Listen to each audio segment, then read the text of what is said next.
Hello, everybody. Thank you for joining us. We are going to be talking today about nothing less than the future of SAP.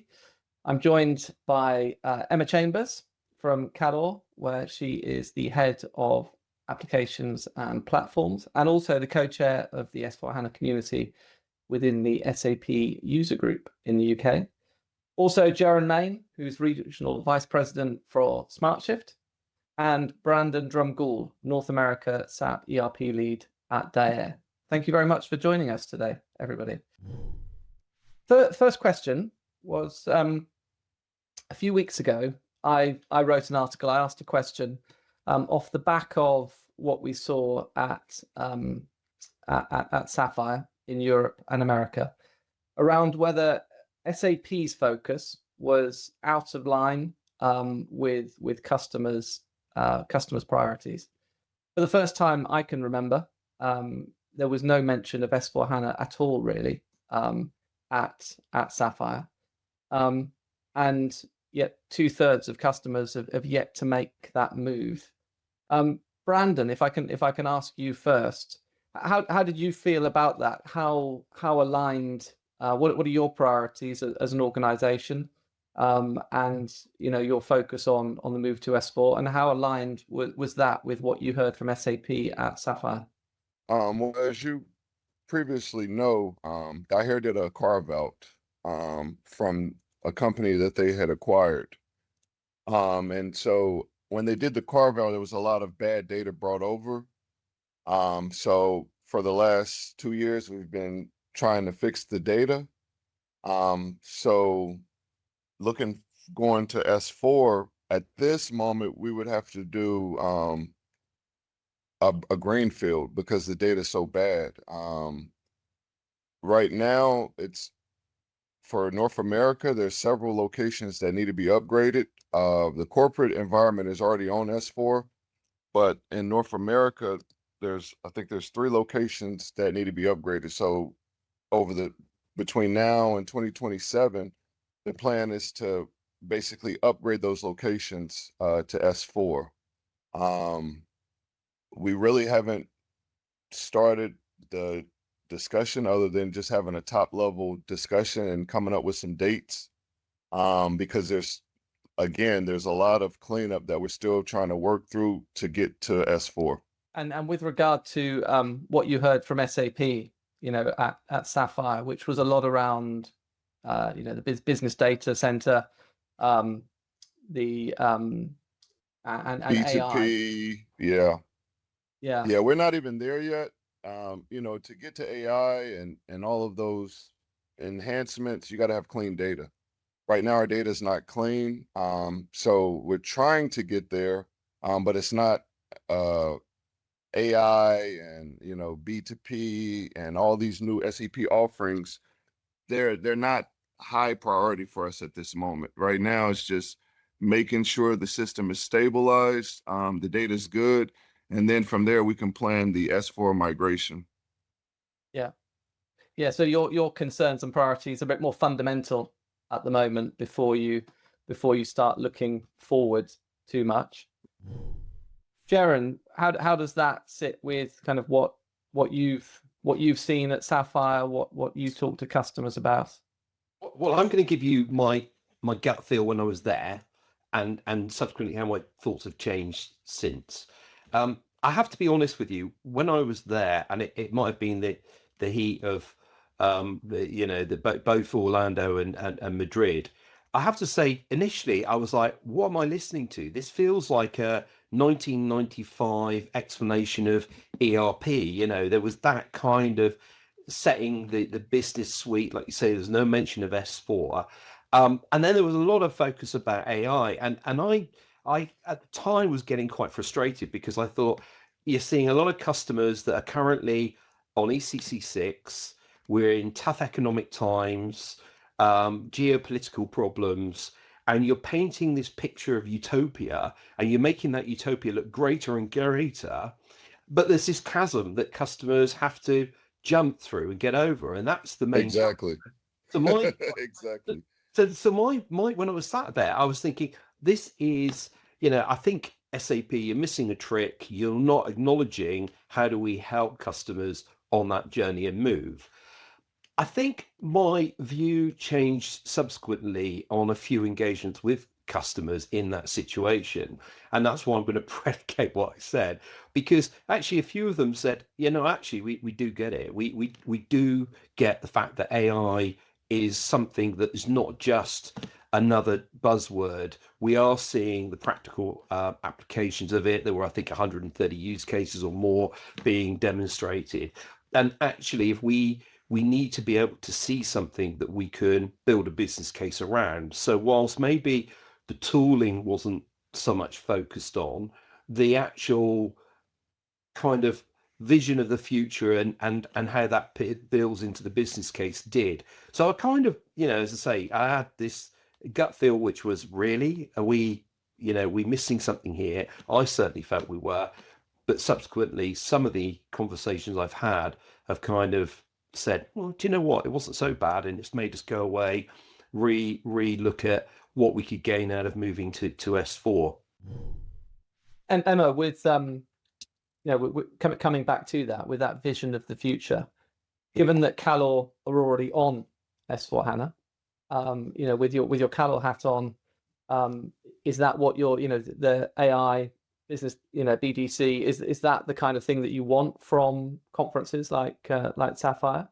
And then maybe coming back to it, from a point of view of the user group as well. What was your view?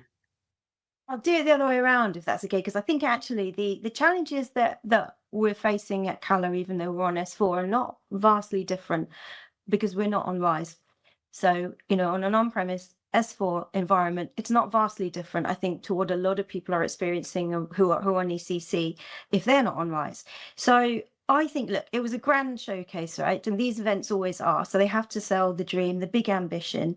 And I think, to Gerren's point, a lot of people get behind that. We understand that. We understand why there is a big move to cloud, why, that would help, and why you can get access to much more innovation that way. We understand the drive and the hype behind AI for productivity, for self-service, for all the reasons why we would all love to see this AI innovation across our own landscape.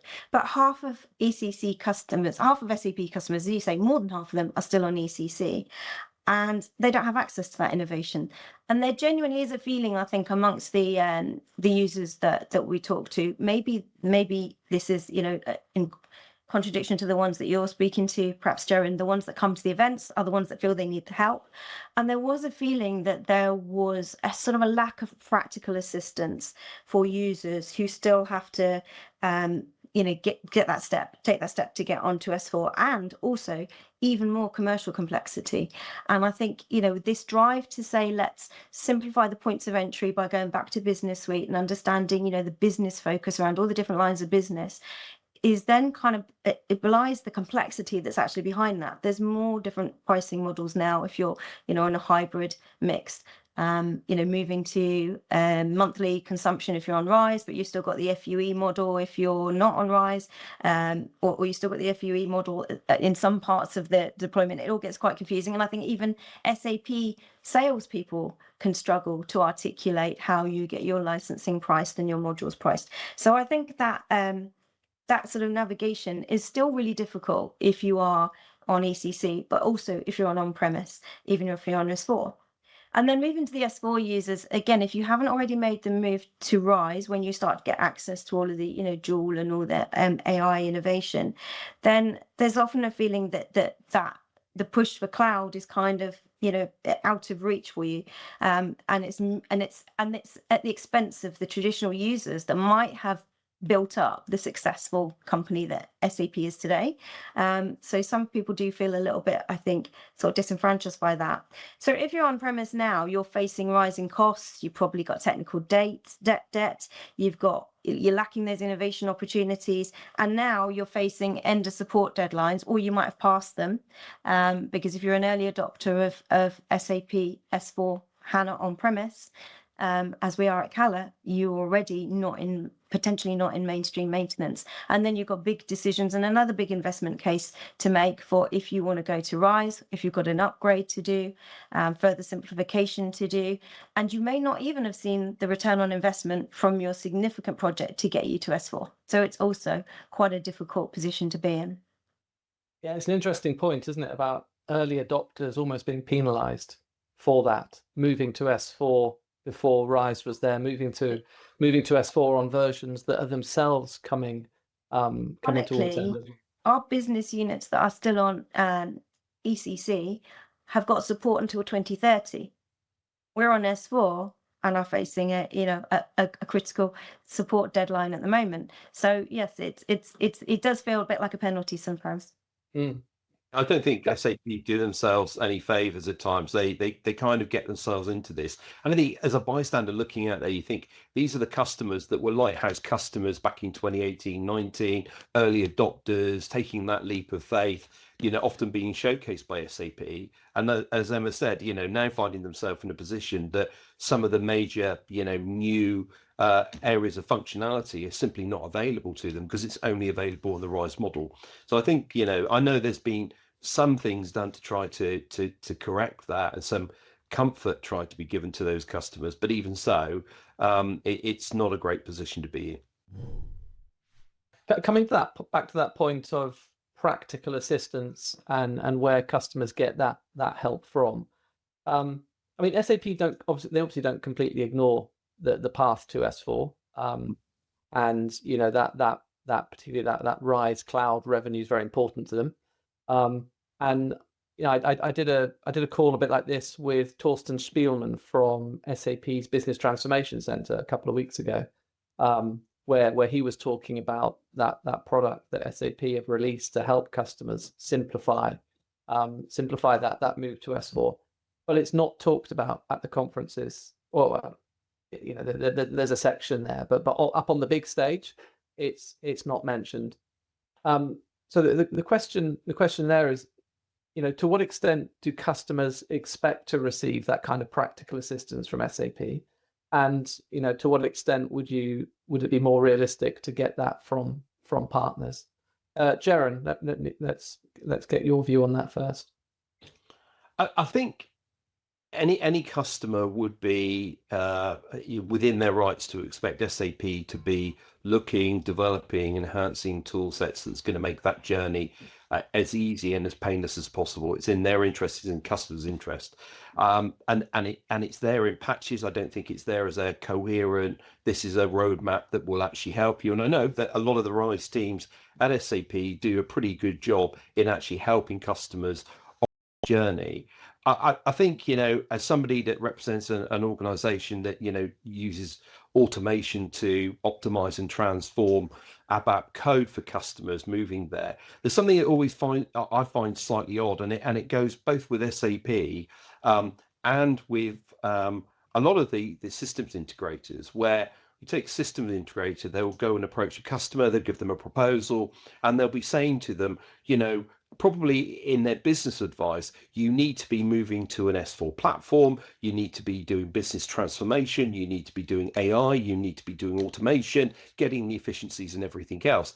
And yet, often when I see customers, they talk about ABAP code, just one small example, those same systems integrators say, oh, we're going to get 100 people offshore in India to do it manually. And it's like, really? I mean, that doesn't seem right. So I think there needs to be more effort put into, using automation in that transformation approach wherever possible to take a lot of the human element out of it, but to increase the accuracy and the transformation. So I think there's a lot more work that needs to be done, but I think SAP and a lot of the systems integrators are probably lacking there, frankly. Emma, to what extent would you expect to get that kind of practical assistance from SAP? To what extent would you go to partners, particularly around kind of systems in implementation, system migration and upgrade, which you may have to face, automation? Where would you normally expect to go for that kind of help?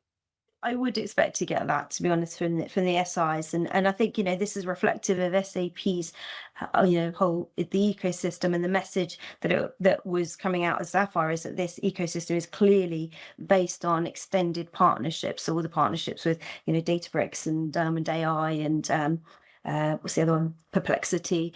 So it is an expanded ecosystem. I don't think, you know, SAP has ever said we'll do this on our own. You can get everything you need from us. And I certainly, when we're talking about business transformation implementations, you know, run services, I would expect to get that from the SI community. Just one kind of distinction, though, I think, and it came out in your introduction there, Ben, when you talked about the drive for S4 is not really so prevalent now, and I think that's the distinction. It's not, and possibly never was, about a drive to S4, but a drive to cloud. So you could always take ECC and put it on RISE, and you still can take ECC and put it on RISE on any database except Oracle, I think, and you get extended support. So there are two kind of agendas there, and I wouldn't necessarily expect the SI to be the parties that will really build the case for you to move to SAP's cloud. So that needs to come from SAP. But then the transformation layer, the application management layer, which is where the genuine transformation and automation happens, that's what I'd expect to come from the SI. And also, I mean, I guess with you know, you would have good experience of this from the SAP user group in the UK and Ireland. Is that's one of the advantages of those kind of events and that kind of community as well, isn't it? It's not just partners, it's not just SAP, it's also customers themselves. Indeed, you can learn from each other and giving advice. Yeah, and that is, as you say, the power of the community. It's a great learning resource, and you can learn from each other. But it's also supported by the entire army of SIs and partners, which is what makes it such a great resource for learning, to be honest. Yeah, I think that's an interesting point, Emma, because, you know, as someone that's we've all, I think, been to a lot of Connect events over the years. But if you look at, you know, going to Connect event maybe 10 years ago, the number of partners was much reduced. And today, when you go along, there's few, you know, there's still the big partners there, but there are hundreds of niche partners that all play a role. And actually, you know, bringing them in to orchestrate your move is really powerful, and they are there. And the user group does a great job in kind of helping their members bring them together. And Brandon, from your perspective, to what extent would you expect to receive that kind of practical assistance from SAP, either at events or through your relationships with SAP, and to what extent would you use partners for that kind of support? Well, I mean, when you buy a ERP system and you spend millions of dollars on it, to me it seems plausible that they would help you, especially when they came out with SAP and they were pushing, oh, it's your box, you can do as much to custom development as you want, you know, and now they're saying no development. Well, I feel they should make it easy for people. You know, for instance, I've worked with businesses and everything they do is custom development. So working with SAP, you know, they give you these notes that you can apply to see how much custom code you have, to see what you can bring with you and what you have to leave back. And it's a lot, you know. I mean, I think essentially if they wanted a bigger hand and helping people move to S4, and, you know, every client has their account representative. But I feel that, you know, a lot of the pushing and the assisting should come from the rep. And in some cases it does, in some cases it doesn't. Yeah, it's interesting. I mean, clearly as an organization that works around customizations with customers, you know, and a clean core and moving into that environment and taking what's important and taking out the obsolete code as part of that journey. You know, we do see quite a few customers that have gone on a greenfield approach, and then 9 months, a year, 18 months down the line, it comes to a halt because actually, you know, although it's slightly, I think, mistakenly demonized, you know, that custom code reflects the uniqueness of them as an organization, their USP in the marketplace, and years and years of investment. So, you know, actually just dropping it, moving away often doesn't happen. And then we get to a kind of, you know, light green approach where you take selective customizations into a cleaner environment. So, you know, I think, you know, the practicalities when you get to that point are quite considerable. And like all things, planning them out and being aware of the implications of some of those decisions are absolutely critical when embarking on that journey. Let me come back to that. So you've mentioned there, you know, taking on a substantial task there with a new greenfield implementation, and Brandon mentioned the kind of the customization and the complexity, the integrated SAP systems. Let me ask you to speculate a bit. You know, since SAP, I mean, R2 astonishingly was released in the 70s, R3 in the early 90s, but probably didn't really take off, you know, with in terms of global programs, sort of mid to late 90s. And then for the next 20 years, you know, more and more organizations migrated onto SAP. Then there was ECC. There was a lot of re-implementation, maybe kind of 10 to 15 years in, various upgrades. And now, of course, over the last 10 years, organizations have been taking on some fairly significant programs to move to S4. Is that, you know, are we going to see more of that? You know, is the next thing, as once customers move on to S4, maybe public cloud? Is that the next thing?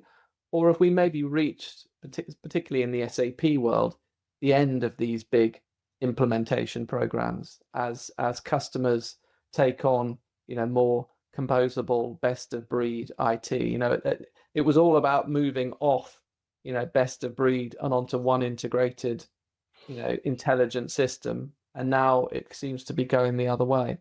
Emma, what would your view be on that? I don't think we have seen the end of the big implementations. I think there's still quite a bit to go. And yes, I think people are moving towards a composable architecture, even if you are, you know, you sort of feel locked in with SAP, but you're cleaning up your core and you're moving your, you know, differentiating processes out in that hub and spoke model. You still have an integration challenge, and integration can be really challenging. So I think, you know, if you're investing in that model, and if you're signing up to RISE, there is an element of being tied into the monolith, even though the monolith is then a little bit fragmented in a way. So I think a lot of people still are nowhere near even private cloud. So I do think that's probably the end destination. Get onto private cloud, clean up a little bit more, you know, get rid of your custom coding, the technical debt. And some people have decades of technical debt that they need to clear out. So I think there's still quite a long journey ahead of them in that. And then move to public cloud, where you can then see genuine cost efficiency, standardization, rapid upgrades, and then potentially moving into self-service citizen developers, you know, democratizing the development landscape. So I wouldn't say that we've seen the end of big implementations at all. Perhaps even more of them consolidating into one stable of systems. Yeah. And Brandon, you would presumably agree with that, would you? From where you're sitting at DAE, in terms of, you know, the chances of the era of big implementation being passed. You know, if you're on multiple ECC systems where you've got some data quality challenges, there's presumably a big program of work ahead. Correct, but I'm all for standardizing, you know, and you know, less development and out of the box solutions. But the issue with that is that your organization may be a circle, but SAP is giving you a square. So what do you do for the other 30% that doesn't fit in with your company? You know, for instance, a lot of the products that they push are for private sector. When you deal with public sector, it's a whole different ball game. You know, they have mandates that they have to meet. They have all of this reporting, all of this extra stuff that private sector wouldn't even be concerned with. And that's what we're finding, some of the issues. And what you have to do is basically change business processes. And sometimes it may be an easy process or it may be cumbersome. But what we're finding is that to the business, they consider all of these changes cumbersome. And another part is that, I'm dealing with an aging workforce. Most people that I work with, they're about to retire. They don't want to learn a new system, so you get resistance from a lot of the people that you work with because they just want to carry on and just, go ahead and retire, and not learn anything new. So there's a lot of difficulties with the offering that SAP is providing. Gerren, what's your view on that? Particularly in terms of public cloud. Last year, I think it was last year at Sapphire, the CEO Christian Klein essentially said that their aim is to get all SAP customers on public cloud. Is that reasonable at all? I think the challenge for SAP, look, firstly, I'm absolutely convinced that's where Christian and SAP would like everyone. Because in my opinion, when they rushed to get HANA out as a technology and then S for HANA, they missed a trick. They should have gone a SaaS-based model at that point. And I think they then were trying to catch up, and they've tried to then create themselves as a cloud company. And this RISE model is fine, but it's a bit of an afterthought in my mind, at least. It's just trying to get everyone on a cloud. We're a cloud company. We can look at the revenue in that way. I think the challenge SAP has got, the very thing that people are appealed to it, and I'm going back as somebody that was kind of implementing R3 in the early and mid 90s, is customization. People loved it for that. They loved the fact that they had the choice. Exactly. They could sit on. They love the fact that they could, customize it. Okay, I was from a generation, hands up, mea culpa, of going to customers and say, hey, we can customize that. We can create an app for that. That's great. And now here we are trying to say, well, hang on a moment, trying to standardize things is better. There's been a whole generation of SAP technically and functionally getting much richer. Typically not, an average customer that I see, we'll have 40% of all customizations are no longer used. So there's a huge amount of technical debt that can come out of that. That's for sure. But I think the challenge that SAP are going to have is how do we really try to get everyone onto a public model, but then we can't really offer the very thing that adds the value and the attractiveness to a customer. So I think there's a real power play that's going to go on. I think we've also got this interesting dynamic with the hyperscalers as well. Let's not forget them. In a way, SAP has kind of cut them out, really. But, it wasn't so long ago that AWS, Amazon was saying, come and put your SAP estates onto our platforms and then use, Amazon, use our technology, use our innovation, use our AI on top of that. So we're almost creating another layer of ERP or tools on top of your existing SAP environment. So I think there's a huge amount to play for.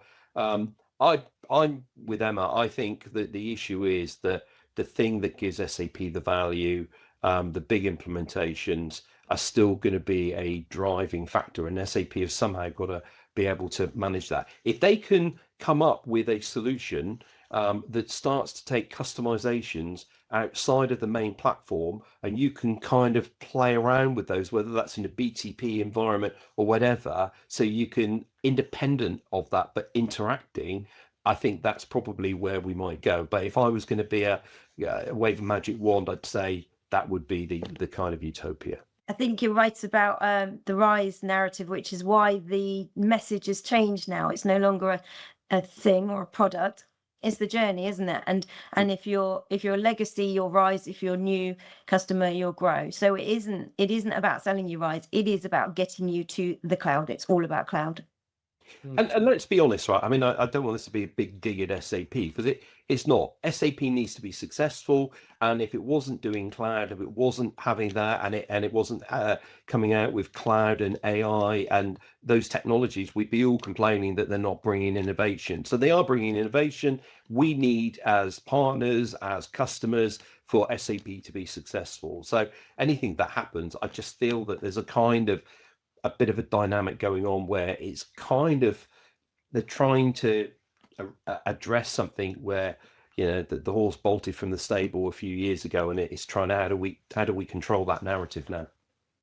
Yeah, and Rise, it makes a lot of sense from an SAP perspective, not always so much from a customer perspective. I liked, there was a lot to be said for that direct relationship with a hyperscaler, where you could move multiple platforms, not just SAP, but all your other systems onto AWS, Google Cloud, Microsoft Azure, whatever it is.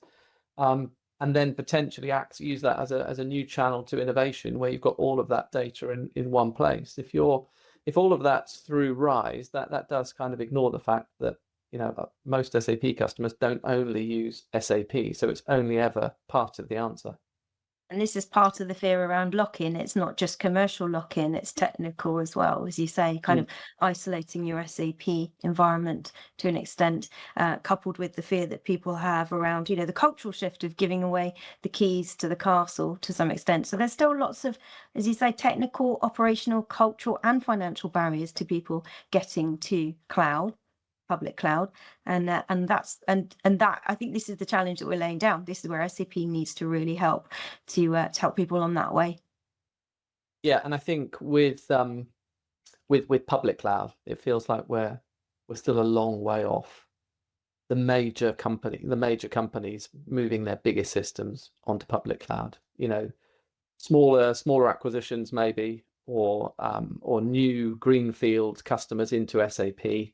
Particularly the mid-market, yes, but the big organizations, the top 200-300 organizations around the world, are they really going to move their biggest, most complex, most strategic systems onto public cloud in the next 5-10 years? I struggle to see it. Even small organizations with a lot of complexity and customization built in, and they may have spent years, if they're legacy SAP customers, they may have spent years building the right controls and the right customization, and so it's a massive hill for them to climb as well. Yeah. Okay. Yeah, and from my experience, I've even met with some leaders, and they're like, "This is just too much. We're looking at other options other than SAP."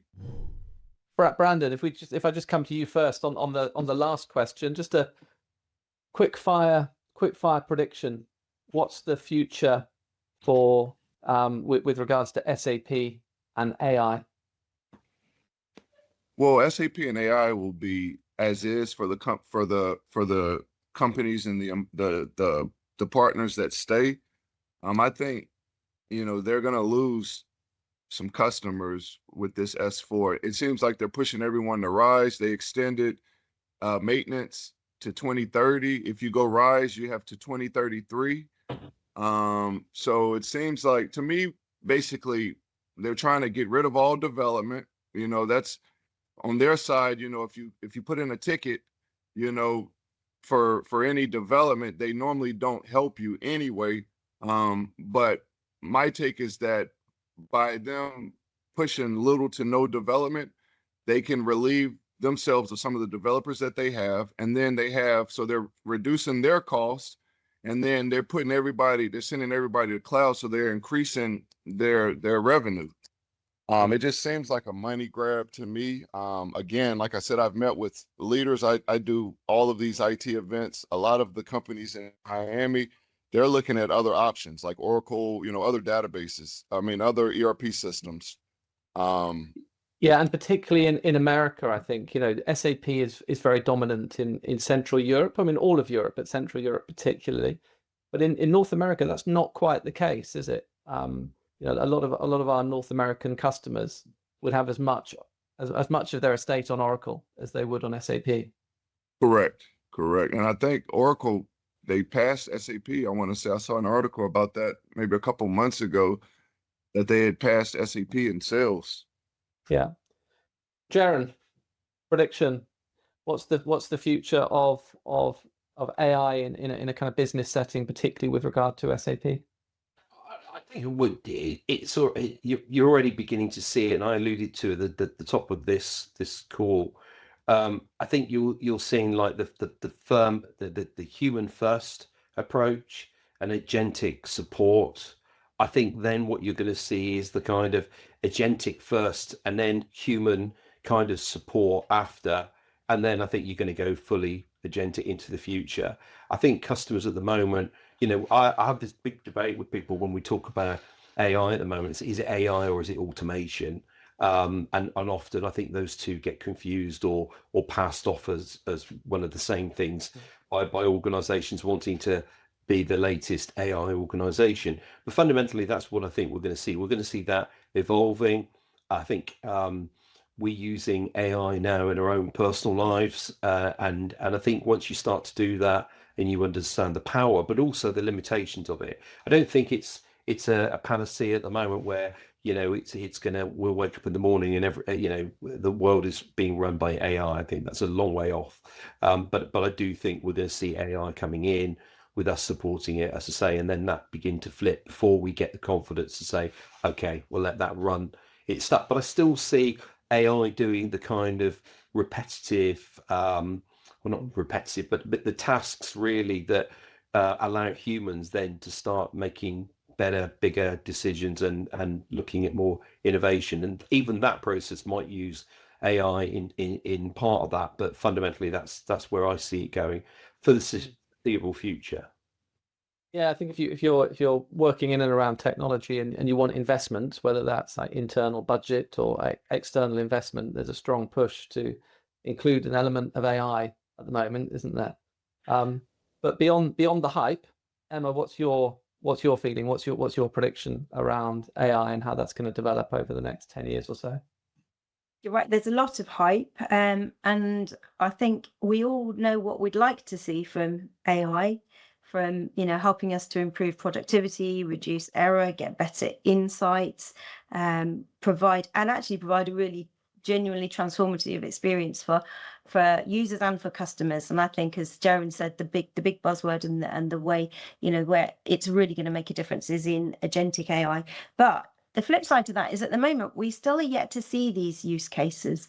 We go to a lot of conferences where we hear people talk about the potential, talk about the power, get very excited about it. But, there does seem to be a dearth of organizations standing up there saying, right, this is what I've done. These are the outcomes that I've driven in my organization. This is what, this is how it's transformed the way that we all interact with our customers, interact with each other. So we're still waiting to see the real life use cases, I think, before we can get really excited about it.